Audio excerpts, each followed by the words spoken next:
낙심한 제자들에게 찾아오신 우리 예수님을 통해서 제자들이 회복되는 모습을 우리가 살펴봤다면, 오늘은 특별히 우리 베드로를 찾아오신 예수님, 낭망하고 실에 젖은 베드로를 찾아오신 예수님을 통해서 회복되는 그런 베드로를 우리가 살펴보기를 원합니다. 베드로는 빛과 그림자, 영광과 굴욕이 뒤섞여 있는 인물이다, 이렇게 말을 할 수가 있어요. 그런데 어느 날 예수님을 만나고 나서 그의 상처받은 마음, 낙심한 마음, 좌절한 마음이 치유를 받는 놀라운 일을 체험했습니다. 여러분 알다시피 베드로는 예수님의 수제자예요.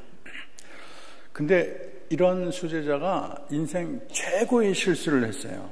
그거는 사실 이 베드로는 자존심을 갖고 사는 사람이에요. 다 주님을 버려도 나는 결코 주님을 버리지 않겠다. 그리고 대제사장과 일행들이 찾아왔을 때 칼을 빼가지고 말고이기를 자를 정도로 굉장히 용맹한 사람이에요. 주님을 위해서라면 못할 일이 없는 그런 사람인데, 아니 이런 자가 어떻게 예수님이 잡혀가자 그냥 한 번도 아니고 3번이나 주님을 부인할 수 있을까? 참 이 베드로 성격으로는 도저히 이해할 수 없는 일이 일어나고 말았습니다. 거기도 마지막에는 저주까지 했다고 성경은 말하고 있어요.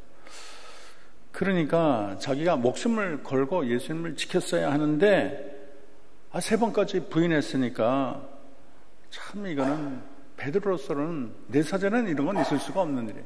뭐가 씌웠는지 참 아무리 생각해도 이해가 안 돼요. 근데 이미 엎질러진 물이에요. 되돌이키기는 이미 늦었어요. 그리고 거기에다가 예수님은 십자가 달려 돌아가셨어요. 만회할 시간이 없어요. 다시금 자신의 용맹을 보이고, 예수님 이전에 나는 정말 그거는 제가 실수였습니다. 그리고 다시 목숨을 걸고 주님께 보여주기에는 주님이 이미 이 세상을 다 떠나고 말았어요. 그러니까 얼마나 낙심하겠습니까? 이제는 고기나 잡으러 가자. 그러니까 제자들이 다 합세가지고 그래서 디베랴 바닷가로 다 갔습니다. 밤새도록 고기를 잡았지만 한 마리도 잡지 못했어요. 근데 예수님이 찾아오셔서 배 오른편에 그물을 던지라. 그래서 그물을 던졌더니 너무나 많이 잡혀가지고 그물이 찢어질 정도가 되고, 결국에는 세어봤더니 153마리라고 성경은 기록하고 있습니다. 이 광경을 보던 요한이 주님이라고 소리를 질렀어요. 예수님은 물고기를 숯불에 올려놓고 제자들에게 이 숯불에 물고기와 떡을 나눠줍니다. 그런데 아무도 예수님에게 말을 거는 사람이 없어요. 침묵이 지르는 거예요. 이때 예수님이 베드로를 향해 묻습니다. 요한의 아들 시몬아, 내가 나를 사랑하느냐? 이렇게 물어요. 주님, 그렇습니다.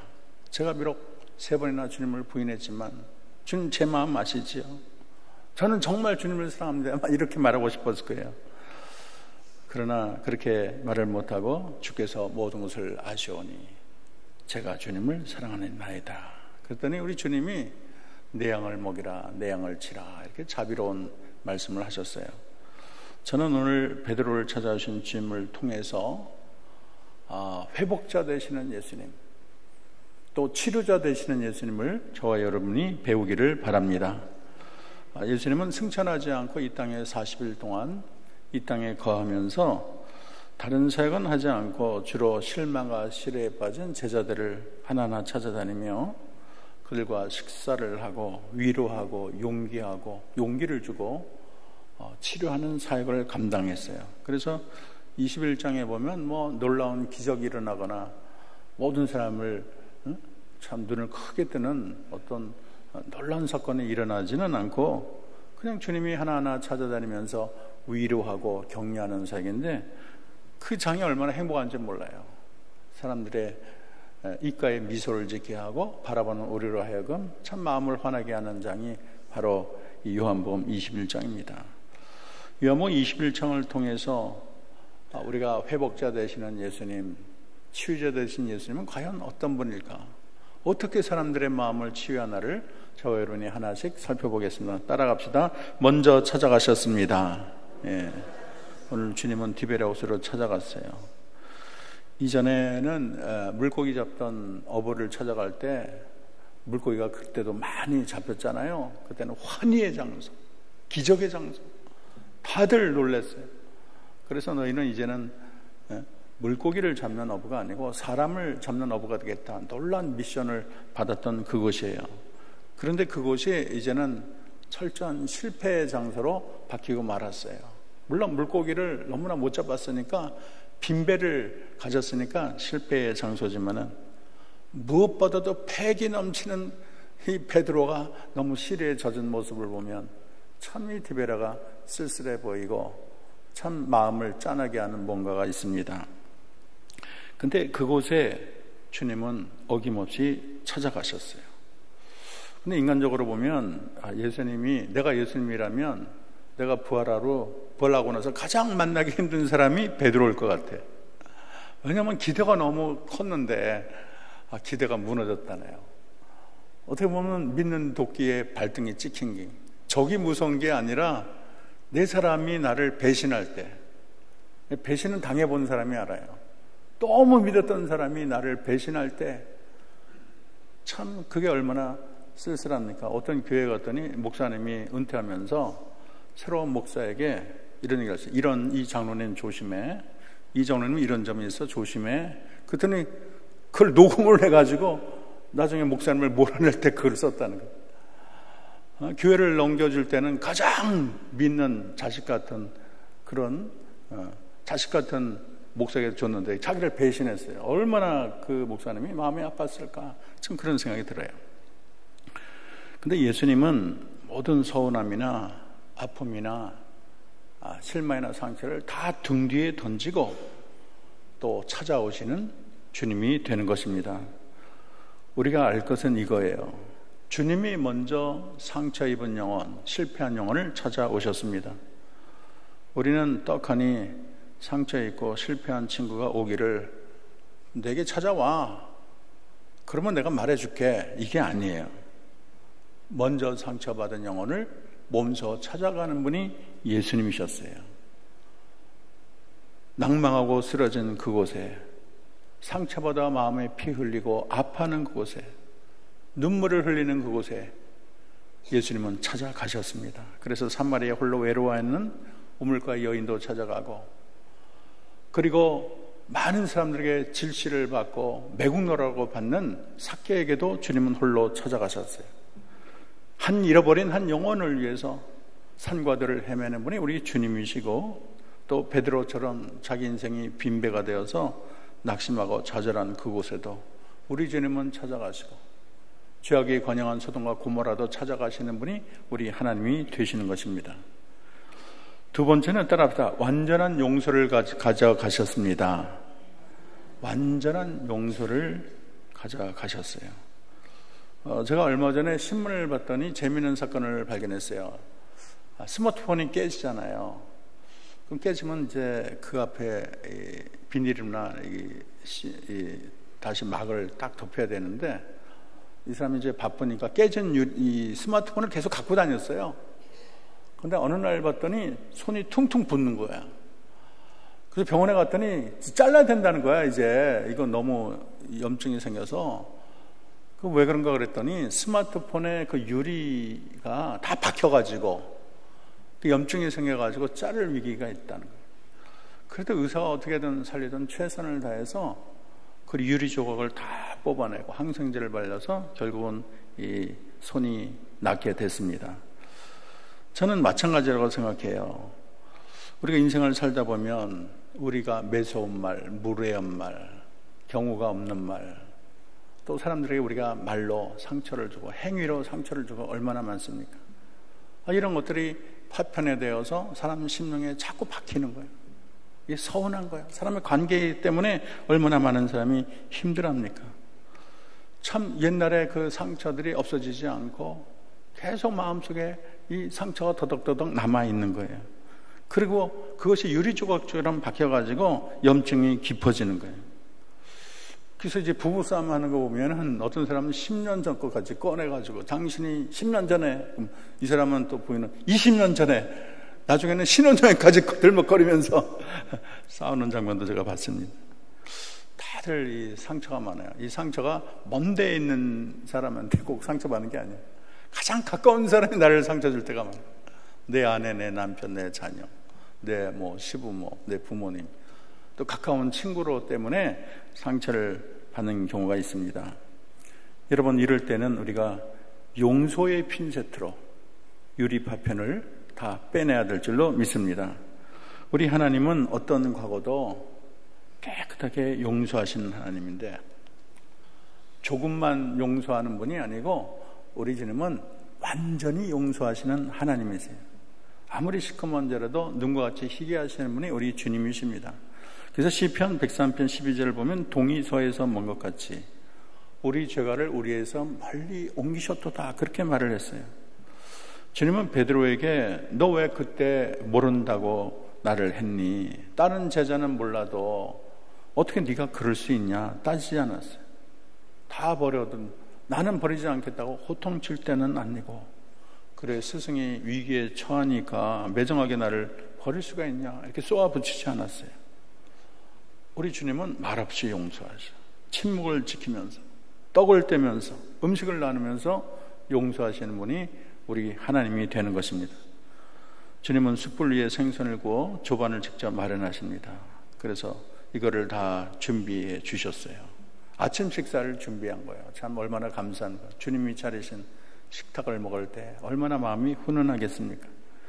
중요한 건 이 숯불인데, 이 숯불이 베드로가 주님을 부인하는 그 당시에도 숯불이 있었어요. 숯불이 있을 때 하녀가 얘기할 때 나 그 사람 모른다, 나는 상관없다, 그리고 저주까지 했다고 성경은 기록하고 있습니다. 근데 지금 똑같은 상황이 연출되고 있어요. 지금도 숯불이 있어요. 근데 주님이 지금은 조반을 준비해 놓고 이렇게 대접을 하고 있어요. 아마 그 자리에 있으면 아마 그 옛날 사건이 떠오를 거예요. 주님이 그거를 생각나게 해서 비난하려고 그런 게 아니에요. 우리 주님은 과거의 모든 것을 용서하기 위해서, 옛날은 네가 이게 실패의 자리였지만 지금은 내가 너를 회복시키기를 원한다, 이런 마음으로, 그래서 그렇게 넓은 마음으로, 따스한 마음으로 그렇게 숯불도 있고 음식도 준비한 것입니다. 우리 하나님은 셀 수 없는 수많은 전과를 아시지만 네가 과거에 어떻게 했더라 뒤적거리는 분이 아니에요. 우리가 전심으로 회개하면 기억도 안 한다고 성경은 말을 했어요. 히브리서 8장 12절, 내가 저희 불의를 긍휼히 여기고 저희 죄를 다시 기억하지 아니하리라. 이사야 43장 25절, 나곧 나는 나를 위하여 내 허물을 도말하는 자니 내 죄를 기억지 아니하리라. 하나님이 어떻게 모를 수가 있겠어요? 하나님이 전능하신데, 전지하신데 모를 수가 있겠어요? 하나님 앞에 가면 하나님이 내 죄 다 아는데, 몰래 한 죄 다 아는데 불안할 거 아니에요. 근데 주님은 나는 기억도 안 할 거야. 나는 네 죄 몰라. 나는 다 잊었어. 그렇게 우리에게 다가온다는 것이 참 이 피조물이고 죄 많은 인간에게 얼마나 위로가 되는 사실입니까? 우리 주님은 뒤끝이 없는 분이에요. 인자하시고 긍휼이 많으신 분, 상한 갈 때도 꺾지 아니하시고 꺼져가는 등불도 끄지 않는 그런 하나님, 상처받은 배반한 자를 야단치지 않고 위로하고 격려하시는 하나님, 상처를 예리하게 건드리지 않고 약점을 조롱하지 않고 조심조심 보듬어 가신 우리 주님이 너무나 고맙고 감사한 것입니다. 세 번째는 따라합시다. 사랑의 묘약으로 나아갔습니다. 우리 주님이 가져가신 것이 사랑이에요. 상처를 가장 아물게 하고 실패에 좌절해서 이기게 하는 것은 사랑입니다. 사랑이 최고의 약이에요. 사랑처럼 강력한 치료제는 이 세상에 존재하지 않습니다. 베드로는 누구보다도 깊은 상처가 있을 거예요. 자기가 누구보다도 주님을 사랑하는데 어떻게 내가 그렇게 주님을 원망하고 저주까지 했을까? 아마 눈도 마주치기가 쉽지 않았을 거예요. 그런데 우리 주님이 그렇게 떡을 나눠주시며 다 용서해, 음식을 먹여주면서 내가 너를 용서했다, 내가 너를 사랑한다, 내가 너의 마음을 안다, 이 사랑의 표현을 무언으로 하고 있는 거예요. 그리고 이렇게 물으셨어요. 요한의 아들 시몬아, 내가 이 사람들보다 내가 나를 사랑하느냐? 근데 시몬이라는 이름을 쓴 게 참 특이해요. 원래는 베드로인데 요한의 아들 시몬아, 그 옛날의 이름을 그렇게 정감 있게 부르고 있어요. 근데 이 시몬이라는 것은 갈대라는 뜻이에요. 베드로는 반석이라는 뜻이에요. 그러니까 이 말에는 어떤 의미가 있냐면, 네가 비록 반석같이 살지 못하고 갈대같이 살았지만 그래도 나는 너를 사랑해. 나는 너를 용납해. 나는 네 손을 잡을 거야. 이런 주님의 음성이 그 밑에 깔려 있는 것입니다. 예수님은 상처나고 좌절한 베드로 마음에 이 사랑의 묘약을 계속 바르고 있어요. 그 사랑의 약이 그 상처를 치료하고 있습니다. 사실 보면 가늠하다 잡힌 여인에게 사람들은 정죄하고 돌을 던지려고 그랬지만, 그때는 그 여인이 어떠한 마음의 그런 치유가 있을 수가 없어요. 두려워 떨기만 할 뿐이에요. 그러나 예수님은 나는 너를 정죄하지 않겠다. 돌 없는 자가 먼저 치라. 자비로우신 주님이 그 여인을 보듬어 안을 때 그가 변화되어 새로운 능력자로, 또 남은 생애를 주를 위해서 헌신하는 자로 바뀌게 되는 것입니다. 그리고 삭개도 보면은 얼마나 따갑겠어요. 많은 사람이 저 매국노라고 나라 팔아먹은 놈이라고 얼마나 질시를 했겠어요. 그럴 때는 전혀 변화되지 않고 꽁꽁 자기를 지키던 사람이 예수님이 찾아가시고 오늘 내가 너희 집에 가야겠다. 그럴 때 자기가 자신해서 내 모든 도둑질한 거를 내가 다 토설하겠다. 내 배로 갚겠다. 완전히 삭개오가 바뀐 거예요. 여러분, 혹시 나에게 잘못한 사람이 있습니까? 또 상처로 인해서 힘들어하는 자가 있나요? 그들에게 사랑으로 접근해야 되겠습니다. 이렇게 지적질 많이 한다고 사람이 바뀌는 게 아니에요. 정말 사람을 변화시키려면 여러분, 사랑을 가지고 가는 게 최고의 그 사람의 마음을 바꿀 수가 있어요. 우리가 법을 가지고 사람을 바꾸는 게 아니에요. 감옥에 많이 넣는다고 사람이 바뀌는 게 아니에요.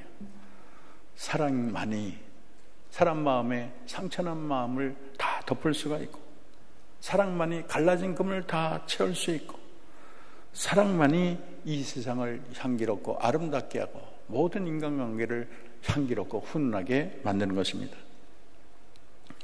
세 번째는 따라합시다. 또다시 믿어주시는 하나님.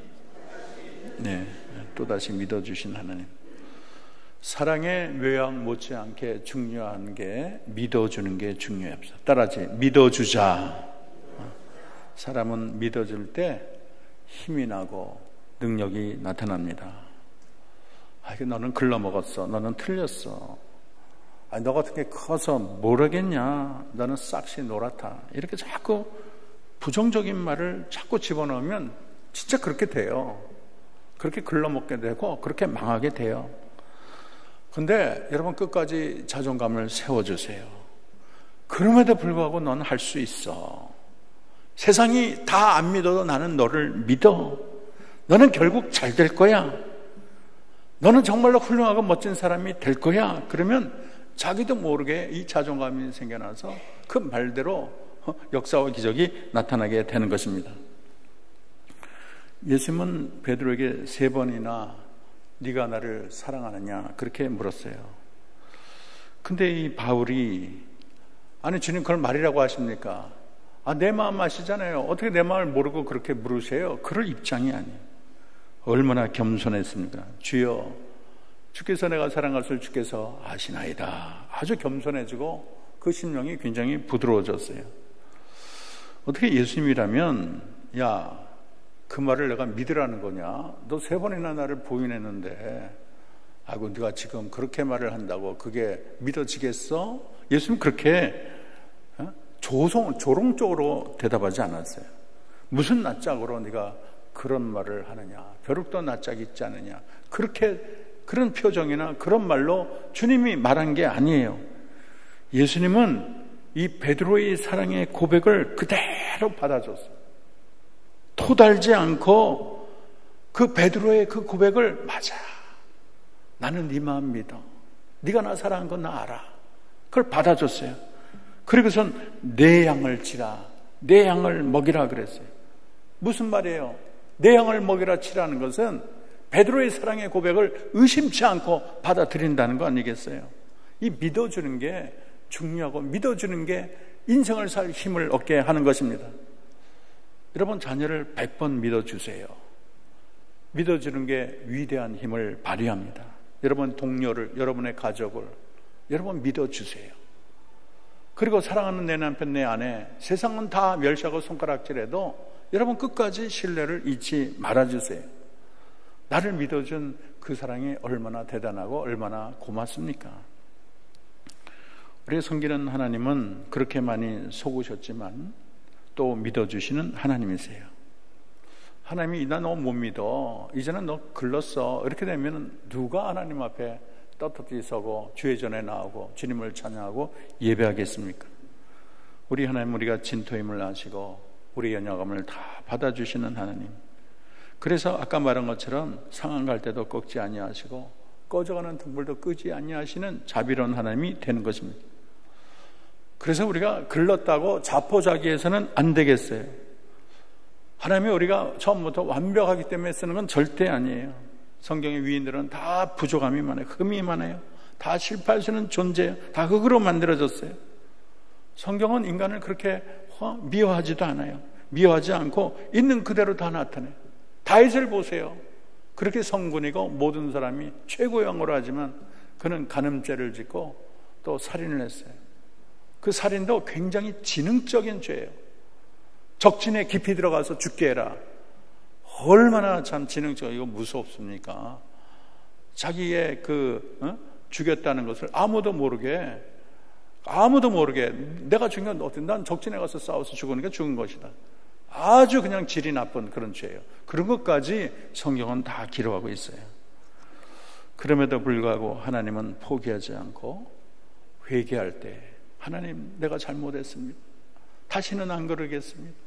내가 주님을 영원히 사랑하겠습니다. 한 번만 나를 믿어주세요. 한 번만 나에게 기회를 주세요. 그럴 때 우리 주님이 또 믿어주시고 또 인정해 주시고 그를 통해서 큰 역사 나타내시는 우리 하나님이 얼마나 너그럽고 정말 자비로운 하나님이 되십니까? 어떻게 보면 우리 하나님은 허물 많은 자를 고쳐 쓰시는 수리공이라고 말할 수 있어요. 고장나고 못 쓰게 된 인생을 계속 수리하셔 고쳐요. 우리가 죄로 병들고 우리가 정말로 세상의 더러움에 우리 마음에 차고 구제할 수 없는 자지만 로마서 3장 23절은 모든 사람이 죄를 범하였음에 하나님의 영광이 이르지 못하더니 다 실패했다는 거예요. 다 고장났다는 거예요. 그럼에도 불구하고 우리 주님은 건강한 자에게는 의사가 쓸데없고 병든 자에게 쓸데가 있느니라. 내가 의인을 부르러 한 것이 아니라 죄인을 부르러 왔다. 무거운 짐진 자들아 다 내게로 오라. 내가 너희를 쉬게 하리라. 여러분, 예수님을 통해서 치유와 회복의 기쁨을 누린 베드로는 실제로 초대교회의 큰 기둥이 됐어요. 이 기둥 위에 또 바울은 복음을 이방 세계에 전도하게 되었습니다. 그래서 베드로, 야고보, 바울, 이 사람들의 예루살렘 교회에 정말 기둥이 되어서 하나님의 나라를 위해서 얼마나 크게 일했습니까?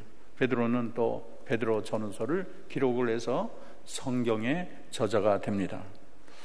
저는 여러분 가운데 과거에 일어난 일을 인해서 그 상처 때문에 아직도 분노하고 방황하는 분은 없는가, 그렇게 묻고 싶습니다. 죄책감에 사로잡혀서 과거의 상처 때문에 1년 전, 2년 전, 10년 전의 상처 때문에 참 부부의 관계가 너무나 서운하고 자녀들과의 관계가 좀 멀어지고 또 교회 와도 참 그분과는 마주치기 싫다, 그분과는 떨어져 있으면 좋겠다, 그냥 마주치면 툭 숙이고 가는 그런 자들이 내 주변에 있지는 않는가. 저는 그 상태에 머물러서는 안 된다고 믿습니다. 여러분, 우리 주님은 회복을 위해서 3번, 4번, 아니 100번이라도 찾아오신 우리 주님, 완전한 용서를 가지고 또 사랑의 묘약을 가지고 또 믿음의 묘약을 가지고 지금도 치료하시는 주님임을 믿습니다. 여러분, 부부 사이에 벽이 있습니까? 또 자녀들 사이에 참 소통이 안 되는 그런 좌절이 있습니까? 교인들 간에 어색함이 있습니까?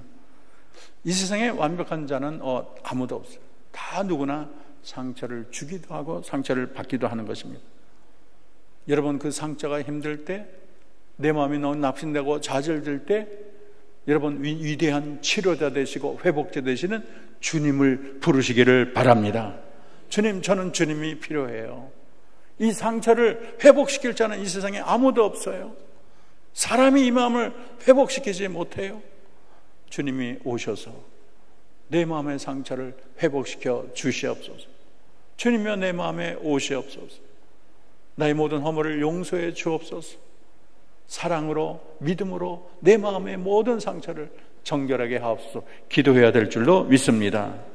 나아가 주님은 여러분도 상처 많은 이 세상에, 신음하는 이 세상에, 좌절하고 낙심한 영혼이 너무나 수없이 깔려있는 이 세상에 여러분도 예수님처럼 이 시대의 진정한 치료자로, 치유자로, 회복자로 나가기를 주님이 원하십니다. 우리가 나아갑시다. 당신 아픈 거 나랑 관계없어. 당신 고통이랑 나랑 무슨 상관이야. 이렇게 하지 마시고 여러분 슬픔이 있는 곳에, 눈물이 있는 곳에, 가슴을 치고 통곡하는 그곳에 여러분 찾아가시고 그들을 위로하시고 그들을 용서하시고 그들에게 진정한 사랑과 진정한 믿음으로 죽어가는 영혼을 살리고 좌절한 영혼을 일으키고 그래서 이 땅에 소망을 주는 저와 여러분 되기를 주의 이름으로 축원합니다. 기도하겠습니다. 하나님 고맙습니다. 우리 주님은 진정한 치료자. 하나님 낙심하고 좌절해서 아무런 소망이 없고 정말로 내 인생에 정말 큰 오점을 남겨서 날개가 쭉 처진 베드로를 또 제자들을 찾아가신 주님, 그를 찾아가서 용서하시고 믿어주시고 사랑을 베풀고 사명을 주셔서 다시금 어깨를 추스리고 하나님의 나라를 위해서 큰 일꾼으로 만드신 치유자 되신 주님을 우리가 바라봅니다. 우리들도 이 세상의 진정한 치유자가 되어 눈물 있는 곳에, 슬픔 있는 곳에 주님의 사랑을 가지고 나가게 도와주옵소서. 다 같이 우리 통성으로 기도하겠습니다. 하나님, 이 세상을 진정으로 치유하게 하옵소서. 우리 가정에 또 우리의 교회에, 이 나라 이 민족에 주님이 필요합니다. 우리가 진정한 치유자가 되게 하옵소서. 우리 다 같이 통성으로 기도하겠습니다. 고맙고 감사하신 하나님, 오늘 주님의 말씀을 통해서 아버지, 우리 주님은 디베랴 실패의 장소에 찾아갔습니다. 이제는 소망이 없어. 이제는 끝장이야. 내가 말만 베드로오지 너무나 창피해.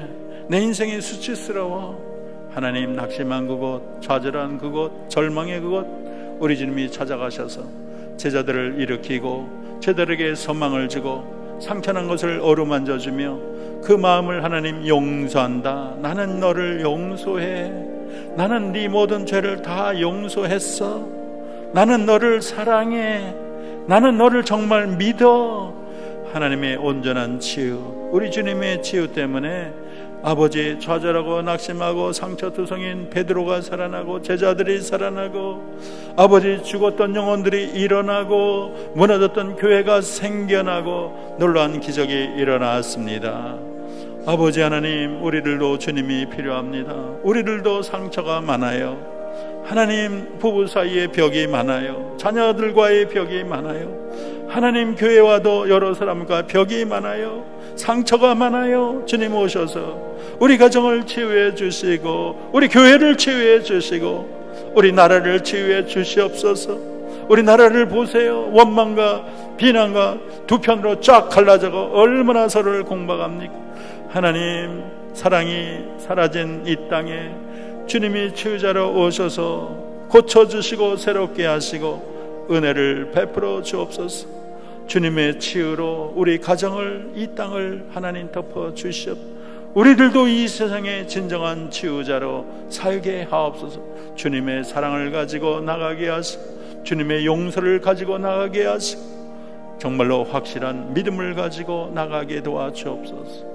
하나님만이 다스리며 하나님만이 통치하시며 주님의 뜻을 이루는 우리 모두가 되게 하옵소서. 예수님의 이름으로 기도합니다. 아멘.